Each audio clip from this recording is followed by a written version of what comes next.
पवित्र बलिदान का आखिरी भाग या समापन विधि है। समापन विधि के मुख्य भाग कौन कौन से हैं हम जानने की कोशिश करें। वे इस प्रकार है। समापन विधि में पवित्र बलिदान में भाग लिए सभी विशेष रूप से धन्यवाद अर्पित करते हैं। समूह अपना धन्यवाद अर्पित करते हैं, उपयाजकगण अपना धन्यवाद अर्पित करते हैं और आखिरी में याजक अपना धन्यवाद अर्पित करते हैं। समूह के हर सदस्यों के द्वारा धन्यवाद की प्रार्थना करने के बाद प्रभु की प्रार्थना की जाती है और सबसे अंत में समापन आशीर्वाद दिया जाता है। समूह का, उपयाजकों का और पुरोहित का धन्यवाद की प्रार्थनाएं कौन कौन सी हैं, इसके बारे में आगे हम जानने की कोशिश करें। सामान्य दिनों में समूह इस प्रार्थना के साथ धन्यवाद अर्पित करते हैं। हे प्रभु, हमने विश्वास के साथ जिन रहस्यों को ग्रहण किया है वे हमें पापों की क्षमा प्रदान करें। ए मसीह युगों की सम्राट, तू सेवक और मालिक का प्रतीक है। इसी प्रकार समूह के द्वारा धन्यवाद दी जाती है। समूह के धन्यवाद के अर्पण के बाद उपयाजक अपना धन्यवाद अर्पित करता है। वह इस प्रकार है। हम पवित्र आत्मा की कृपा से एकत्र होकर इन महिमा में पवित्र, जीवनदायी और दिव्य रहस्यों में भाग लेने योग्य बनाए गए हैं। इस प्रकार उपयाजक द्वारा धन्यवाद समर्पित करने के बाद पुरोहित या याजक अपना धन्यवाद अर्पित करते हैं। पुरोहित सामान्य दिन में इस प्रकार प्रार्थना करते हुए धन्यवाद समर्पित करता है। हे प्रभु, तूने अपनी कृपा तथा अनुग्रह से हमारे ऋण मोचन के लिए ये महिमा में पवित्र, जीवनदायी और दिव्य रहस्य हमें प्रदान किए हैं। इस प्रकार समूह, उपयाजकगण और पुरोहितों द्वारा धन्यवाद अर्पित करने के बाद प्रभु की प्रार्थना की जाती है। प्रभु की प्रार्थना के बाद समापन आशीर्वाद दिया जाता है। समापन आशीर्वाद पुनरुत्थित मसीह स्वर्ग में चले जाने के पहले स्वर्ग चले जाते वक्त शिष्यों को दिया गया आशीर्वाद का प्रतीक है। अंतिम आशीर्वाद के पहले प्रभु ईसा मसीह ने अपने शिष्यों से कहा कि तुम लोग सारी दुनिया में जाकर मेरे सुसमाचार के साक्षी बने, गवाह बने। इस प्रकार ईश्वर का सामर्थ्य और शक्ति प्रदान करते हुए मसीह का साक्षी बनने के लिए सक्षम बनाते हुए प्रभु ईसा मसीह ने अंतिम आशीर्वाद देते हुए इस दुनिया से परलोक की ओर चले गए और उसी को हम अंतिम आशीर्वाद में याद करते हैं। तो अंतिम आशीर्वाद के साथ साथ प्रभु मसीह हमें ये दायित्व भी सौंपता है कि आप सारे संसार में जाकर मसीह के साक्षी बने। इस पवित्र बलिदान में भाग लेके प्रभु ईसा मसीह की मुक्ति योजना के साक्षी बनके उसमें सहभागी होके उसको मनाते हुए हम उस मुक्ति को ग्रहण किया है, स्वीकार किया है, अपनाया है। अब हर एक का कर्तव्य है कि उसी मुक्ति का साक्षी हम बन जाए। किस प्रकार हम उस मुक्ति का साक्षी बने। हमारे दैनंदिन जीवन में, हमारे कर्म वेदी पर हम सेवा और प्रेम का पात्र बनते हुए प्रभु ईसा मसीह द्वारा दी गई इस मुक्ति का साक्षी बन जा सकते हैं। इसी के साथ पवित्र बलिदान के सारे भागों को हमने अध्ययन किया है। इस पवित्र बलिदान के अध्ययन को समाप्त करने के पहले हम एक और बार इस पवित्र बलिदान के अलग अलग भाग कौन कौन से हैं और इन अलग अलग भागों में हमने क्या मनाया, क्या अनुष्ठान किया, इसके बारे में संक्षिप्त में देखने की कोशिश करें। पवित्र बलिदान को 6 भागों में बांटकर हमने अध्ययन किया। सबसे पहला भाग है प्रारंभिक विधि। आदर्श्री हमारे से लेकर ये सबके प्रभु गीत तक प्रारंभिक विधि होता है। इस विधि में हम प्रभु ईसा मसीह का मनुष्य अवतार और पुराने विधान में जो मुक्तिदाता की प्रतीक्षा की गई है, उस प्रतीक्षा और उस प्रतीक्षा का पूर्ण होना प्रभु ईसा मसीह का मनुष्य अवतार को याद करते हैं और मनाते हैं। दूसरा भाग वचन की विधि में हम प्रभु ईसा मसीह का सार्वजनिक जीवन, सुसमाचार प्रचार और प्रेरिताई कार्य को याद किया और मनाया। और तीसरे भाग में तैयारी की विधि में हम लोगों ने पवित्र बलिदान के केंद्र भाग यानी यज्ञ प्रार्थना, उसमें प्रवेश करने के लिए अपने आप को तैयार किए।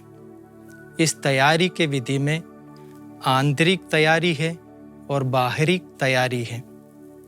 बाहरी तैयारी के रूप में बलि वस्तुओं को सजाना या व्यवस्थित करना, बलि वस्तुओं को बलिवेदी की ओर संवहन, बलिवेदी पर बलि वस्तुओं को चढ़ाना और समर्पण आदि याद करते हैं। और आंतरिक तैयारी के रूप में अयोग्य लोगों का विदा किया जाता है और वजन वेदी पर पुरोहित हाथ धोते हुए सभी का पापों से छुटकारा पाने की प्रार्थना की जाती है। इसके बाद दिव्य रहस्य गीत गाया जाता है और धर्मसार घोषित किया जाता है और 3 बार प्रणाम करते हुए बलिवेदी में प्रवेश करने की प्रार्थना करते हुए बलिवेदी में प्रवेश करते हैं। पवित्र बलिदान का चौथा भाग यज्ञ प्रार्थना, इसे अनाफरा भी कहा जाता है। सीरियाई भाषा में इसे खुदाशा कहते हैं। खुदाशा का मतलब है पवित्रीकरण। अंग्रेजी में सैंक्टिफिकेशन या कॉन्सेक्रेशन या हालोविंग कहा जा सकता है। यज्ञ प्रार्थना में 4 प्रणाम प्रार्थना चक्र होते हैं। इसे अंग्रेजी में गहानता साइकिल भी कहा जाता है। हर प्रणाम प्रार्थना चक्र में 4 भाग होते हैं।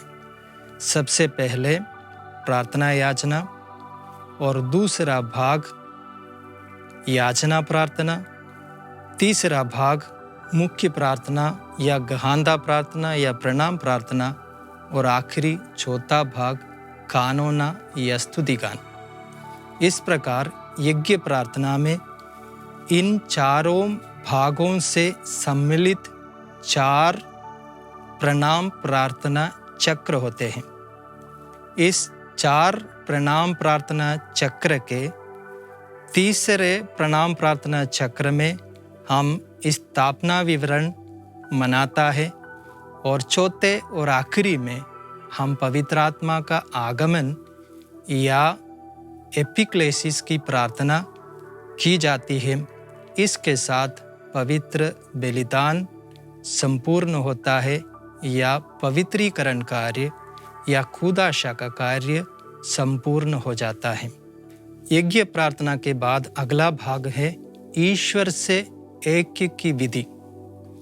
यहाँ विशेष तौर पर परम प्रसाद ग्रहण करने के लिए हम अपने आप को तैयार करते हैं, हमारे पापों को प्रभु समक्ष मानते हैं, शांति की प्रार्थना करते हुए पश्चाताप की ओर हमें अग्रसर करने वाले स्तोत्र मालाएं पढ़ते हुए,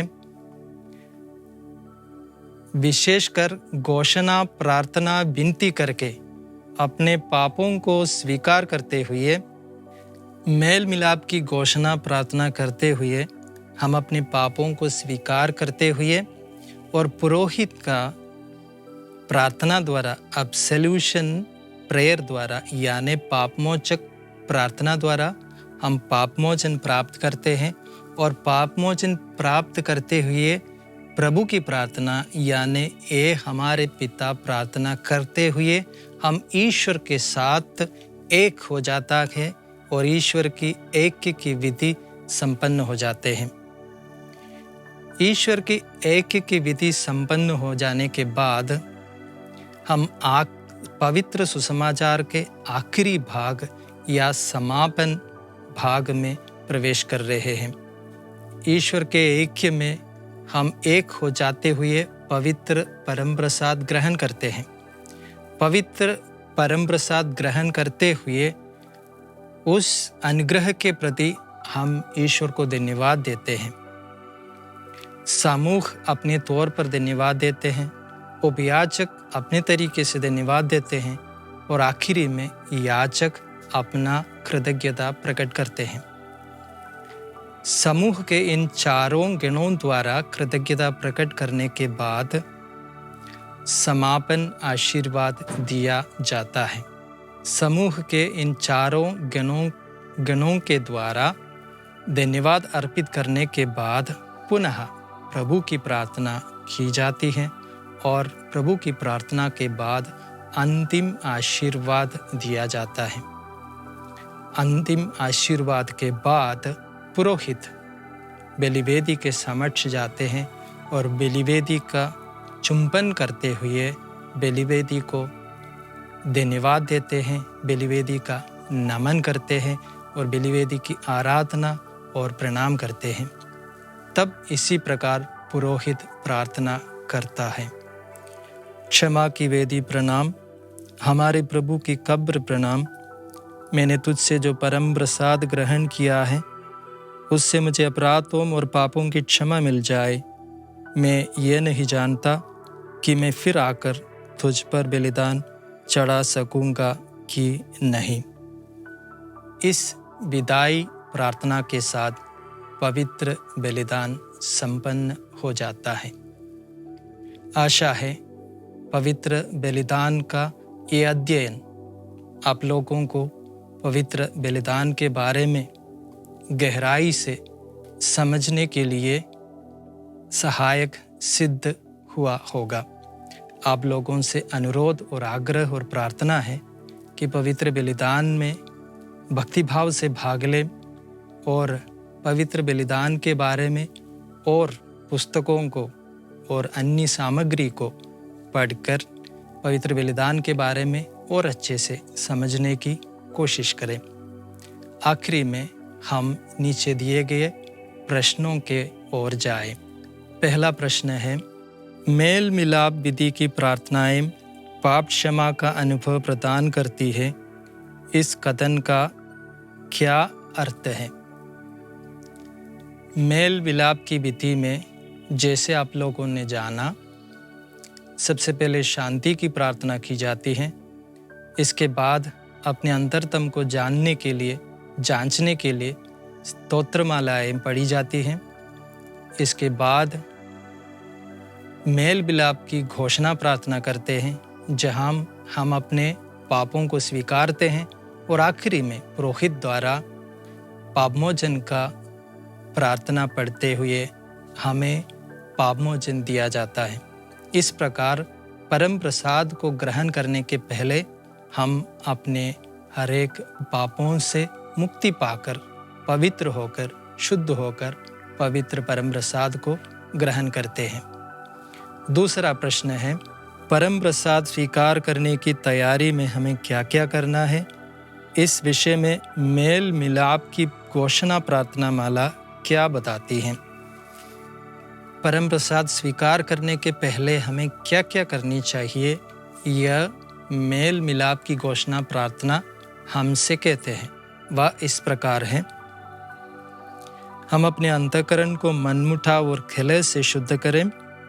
हम अपनी आत्माओं को क्रोध और बैर से मुक्त करें और हम परम प्रसाद ग्रहण करें और पवित्र आत्मा से पवित्र हो जाए।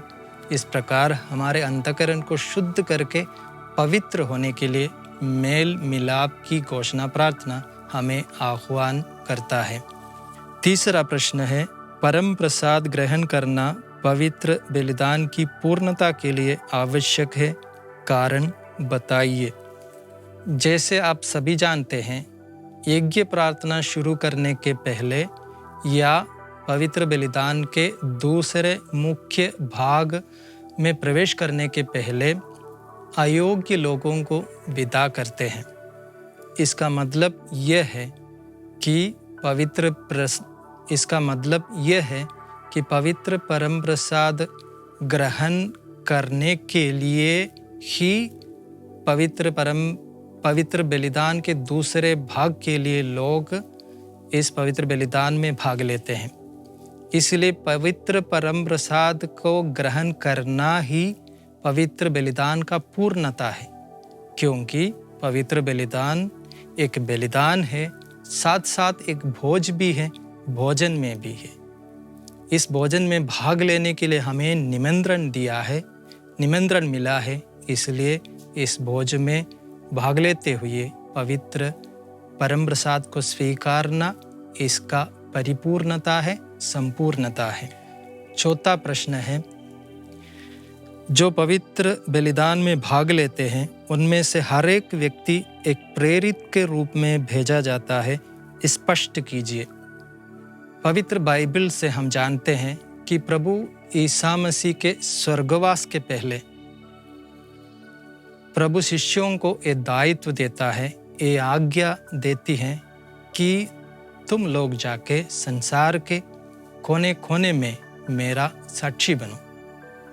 इस प्रकार अंतिम आशीर्वाद के पहले प्रभु ने शिष्यों को ये दायित्व सौंपा है। उसी प्रकार पवित्र परम प्रसाद में भाग लेके, पवित्र बलिदान में भाग लेके हम भी हमारी इस दायित्व को पुनः ताजा करते हैं और मसीह हमसे बताते हैं, शिष्यों की तरह आप लोग भी मेरे साक्षी बन जाए। आखिरी प्रश्न है, हमारा जीवन किस प्रकार मुक्तिदायक बनता है?